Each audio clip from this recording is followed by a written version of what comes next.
दोस्तों बात करें, क्या आप लोगों को मालूम है कि एप्पल ने 2021 में इंडिया में कितना पैसा बनाया? वो था लगभग 33,000 करोड़। जी हां दोस्तों, यानी कि लगभग $4 बिलियन। यार ये इतना पैसा होता है जो मोबाइल फोन कंपनी के लिए बहुत ज्यादा है। यहां तक कि इंडिया में एशियन पेंट्स और बजाज ऑटो जैसी कंपनी भी इतना रेवेन्यू कमा पाती है एक साल के अंदर, और एप्पल जैसी कंपनी जिसका मार्केट शेयर सिर्फ कुछ ही % का है, वो बहुत अच्छा करे। इवन टिम कुक ने भी हाल ही में अपने इंटरव्यू में बोला कि इंडिया और बाकी सारी जितने भी इमर्जिंग मार्केट से बहुत अच्छा कर रही है एप्पल, डबल डिजिट की ग्रोथ दिखा रही है। यानी कि एप्पल को देखा जाए तो पोटेंशियल आज के समय में यूएसए से ज्यादा इंडिया के अंदर लग रहा है। और क्योंकि इंडिया में सेल्स बहुत ज्यादा हो रही है, इंडिया से वो लोग पैसा कमा रहे हैं, लेकिन कभी सोचा कि एप्पल इसको डोमिनेट कैसे कर रही है? और जब दूसरी कंपनियां इतना सारा स्ट्रगल करती है पैसा बनाने में, काफी सारी मोबाइल फोन कंपनीज को इस साल ग्रोथ देखने को नहीं मिली। पिछले साल के कंपैरिजन में सभी की सेल्स डाउन है, वही एप्पल इतना ज्यादा पैसा कैसे कमा रही है? इन सब कुछ सवालों के बारे में बात करते हैं। देखो, सबसे पहली बात आपको समझना जरूरी है कि एप्पल सिर्फ एक मोबाइल फोन कंपनी नहीं है। एप्पल सिर्फ और सिर्फ आईफोन नहीं बनाती। आईफोन उनका इंडिया में बेस्ट सेलिंग प्रोडक्ट है, बिल्कुल, लेकिन एप्पल देखा है तो दूसरी जगहों से भी पैसा बनाती है। जैसे की बात करें सर्विसेज से, देखो एप्पल के यूजर थोड़े होते हैं प्रीमियम यूजर, वो लोग अपने फोन के अंदर ज्यादा खर्चा करते हैं, और बदले में अगर एप्पल उन्हें कोई सर्विस ला कर देता है तो उसे भी वो हाथों हाथ अपनाते हैं। और एप्पल को पता है इंडिया एक प्राइस सेंसिटिव मार्केट है, एक बार को लोग आईफोन ले लेंगे लेकिन सर्विस बेचना उनके लिए दिक्कत हो सकती है। इसलिए इंडिया में जो एप्पल के प्लान्स होते हैं, जैसे कि music subscription service, Apple one ले ले, इन सबके प्लान्स बहुत ही ज्यादा अफोर्डेबल रेट में मिलते हैं। यस, ये बहुत ही ज्यादा एक इंटरेस्टिंग बात है। लेकिन बात यह कि एप्पल के जो यूजर्स वो एग्जैक्टली इन सर्विसेज के लिए पे करते हैं, और बहुत सारी सर्विसेज एप्पल इंडिया में देता है, और ये एक सबसे बड़ा डिफरेंशिएटिंग फैक्टर है। मतलब खुद सोचो, एंड्रॉइड में कोई कंपनी एक सर्विस दे रहा है तो क्या लोग उसके लिए पे करना शुरू करेंगे?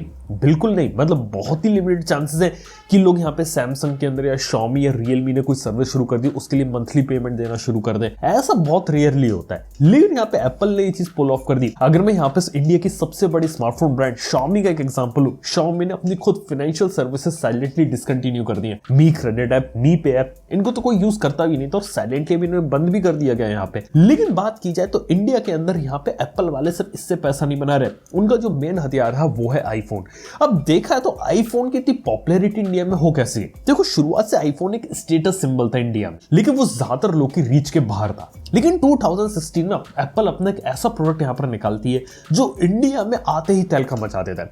अब आपको पता नहीं कि 2016 में दो घटनाएं हुई थी एप्पल की। पहला तो आईफोन एसई का लॉन्च, और दूसरी थी यहाँ पे टिम कुक का इंडिया में आना। टिम कुक जब इंडिया में आते और देखते और काफी सारे सप्लाई पार्टनर से बात करते हैं और ये देखते कि आईफोन एसई इंडिया में बिकना शुरू हो गया है। लेकिन देखा जाए तो तब तक जो एप्पल है वो सारे आईफोन्स को बाहर बनाता था, इंडिया में नहीं मैन्युफैक्चर करता था। और आईफोन एसई से वो लोग ये डिसाइड करते कि कैसे हम इस आईफोन को इंडिया के अंदर बना सकते हैं। ये बात आप लोग समझे कि इंडिया के अंदर आईफोन बनने की शुरुआत आईफोन एसई से हुई थी, और उसको बनाने का पीछे रीजन ये था कि डिमांड थी। जो फोन हम इंडिया में सबसे ज्यादा बेच रहे हैं, क्यों ना उसे इंडिया में बनाना शुरू कर दे। बाद में फोन इंडिया में बनना शुरू होता है, काफी सारे लोग आईफोन को लेते हैं, और आईफोन की पॉपुलैरिटी चली जाती है ज्यादा, क्योंकि सबसे पहली बात आईफोन की लाइनअप में एक सबसे अफोर्डेबल प्रोडक्ट है। जो लोग एप्पल लेना चाहते थे वो लोग अब एप्पल ले पा रहे। लोग ज्यादा खर्चा नहीं कर सकते थे, एंड्रॉइड से परेशान थे, एप्पल के आईओएस में जाना चाहते थे, वो लोग वहां पर गए।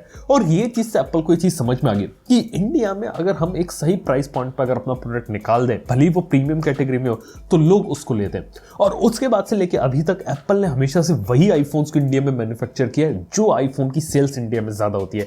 एप्पल वाले अभी आईफोन 14 प्रो सीरीज को इंडिया में नहीं बनाने का प्लान कर रहे हैं, क्योंकि एप्पल अभी सोच रहा है कि इंडिया में जो पूरी आईफोन की लाइनअप है, इसमें सबसे ज्यादा आईफोन कौन सा बिक सकता है? आईफोन 14। तो क्यों ना हम आईफोन 14 को इंडिया में बनाएं। और इसलिए एप्पल प्राइस भी कम नहीं करती, उन्हें पता है कि इस प्राइस पे वो बिक जाएगा, लेकिन इंडिया में बना के जो बनाना उनको सस्ता पड़ेगा, उनका प्रॉफिट यहाँ पे ज्यादा निकलेगा। और at the end of the day Apple एक पैसे बनाने के लिए कंपनी खोली गई है, उससे ज्यादा पैसा लोग की जेब से निकालना है, और ये करके अगर वो ज्यादा पैसा बना सकते हैं तो एप्पल क्यों नहीं इसका फायदा उठाएगी और बनाएगी। इसके साथ ही बात किया तो एप्पल की आईफोन की इंडिया में भी सेल्स जबरदस्त है, खास तौर पे इस साल की बात करूं, क्योंकि पिछले साल बताओ 2021 में टोटल नंबर ऑफ आईफोन्स कितने बिके थे इंडिया में? 4.8 मिलियन। इस साल पता है कितने बिकने का प्लान है? 6 मिलियन।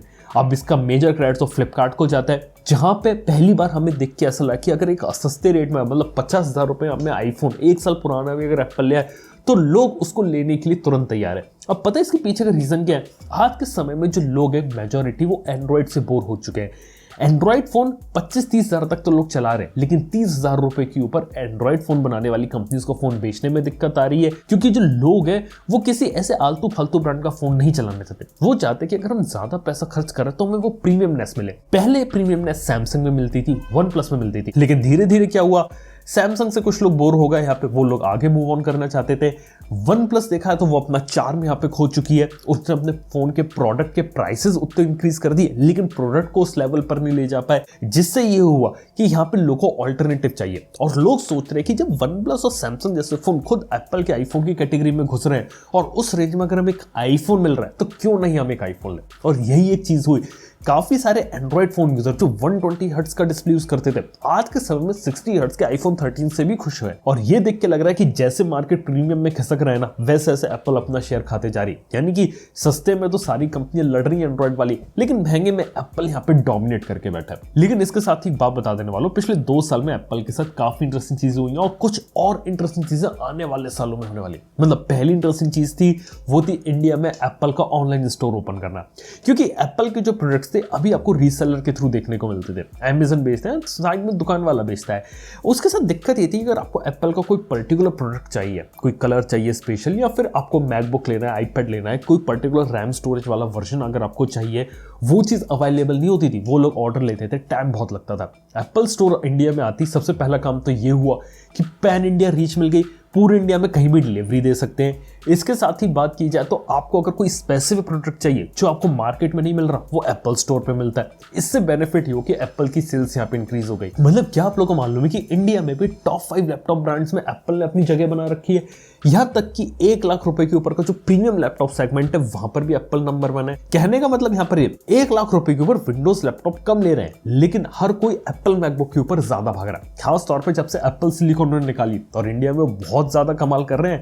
एप्पल के मैक प्रोडक्ट्स की सेल काफी जबरदस्त है, ऐसी एप्पल के आईपैड की सेल जबरदस्त है। टैबलेट मार्केट में अगर प्रीमियम कैटेगरी में देखा तो आईपैड बहुत अच्छा परफॉर्म करता है। तो देखा तो काफी सारी ऐसी चीजें जहां पे एप्पल एग्जैक्टली में सही कर गई। भले उन्होंने महंगा फोन बनाया, लेकिन लिटरली वो प्रॉफिट काफी ज्यादा बना रहे हैं। और ये देख के लग रहा है कि काफी अच्छी ग्रोथ होने मिल रही है। जैसी ग्रोथ देखा तो यूएस में ऑलरेडी आईफोन जिन लोगों तक पहुंचना था वहां तक पहुंच चुका है, लेकिन इंडिया में भी देखा जाए तो हर प्राइस सेगमेंट में आईफोन ले आए। मतलब कोई आदमी अगर एंड्रॉइड से आईफोन के ऊपर मूव करना चाहे, उसको आईफोन तो मिलना ही चाहिए, प्लस एंड्रॉइड से आईफोन के ऊपर उसका डेटा ट्रांसफर भी आसान होना चाहिए। कुल मिला के बात है कि अभी भी एप्पल के पास मौका नए लोगों को जोड़ने का, एंड्रॉइड से आईफोन के ऊपर शिफ्ट कराने का, लेकिन बाकी सारी एंड्रॉइड कंपनी के पास वो मौका जा चुका है जहां पे ज्यादा से ज्यादा लोगों को नए एंड्रॉइड फोन पर मूव किया जाए। ये कुछ मास्टर प्लान है एप्पल के, और इन सब के कारण जो एप्पल है वो इंडिया में यहाँ पे डोमिनेट कर रहा है। खैर, इसके साथ फ्यूचर भी देखा तो काफी ज्यादा ब्राइट है। सुनने में आता है एप्पल इस साल अपना फिजिकल स्टोर लॉन्च कर सकते हैं, लेकिन वो चीज लॉन्च नहीं हुई। अगर फिजिकल स्टोर लॉन्च होता तो उससे एप्पल का और दबदबा मार्केट में बढ़ जाता। वो एक देखने वाली बात है, वो फ्यूचर में कैसे रहते हैं। इसके साथ ही फ्यूचर में एक ये भी प्लान है एप्पल का कि इंडिया में सभी आईफोन्स की मैन्युफैक्चरिंग शिफ्ट कर दे चाइना से, और मैकबुक को दूसरी कंट्रीज के अंदर ले जाए, क्योंकि इंडिया में आईफोन की डिमांड है। तो वो एक देखने वाली बात है। इवन यहाँ पे बात किया तो एप्पल वाले आज के समय में टाटा के साथ भी कुछ काम करने की कोशिश करेंगे, कैसे टाटा कंपनी इंडिया में आईफोन्स को मैन्युफैक्चर कर दे, जिससे एप्पल को गारंटी मिल जाए कि उन्हें हाई क्वालिटी प्रोडक्ट देखने को मिल रहा है। इस टाइप की काफी सारी चीज हो रही है। तो कहने का मतलब है कि एप्पल बहुत ही ज्यादा सही डायरेक्शन में जा रही है। हम एप्पल के बारे में कुछ भी बोल दे, कितना भी क्रिटिसिज्म ले लें, लेकिन एप्पल को लोग मार्केट में खरीद भी रहे हैं और एप्पल वाले पैसा भी बना रहे हैं। और जहां दूसरी कंपनी स्ट्रगल कर रही है सेल्स के मामले में, एप्पल वाले थोड़ा टेंशन फ्री होकर रखे हैं। बाय द वे, आप लोग इस बारे में क्या ओपिनियन है, क्या सोचते हो इस बारे में, ये बात प्लीज नीचे कमेंट बताना ना भूलना। वीडियो अगर आप लोग को पसंद है लाइक कर देना, चैनल को सब्सक्राइब कर देना। थैंक यू आपको वीडियो देखने के लिए। आपसे नेक्स्ट वन के अंदर। Good bye.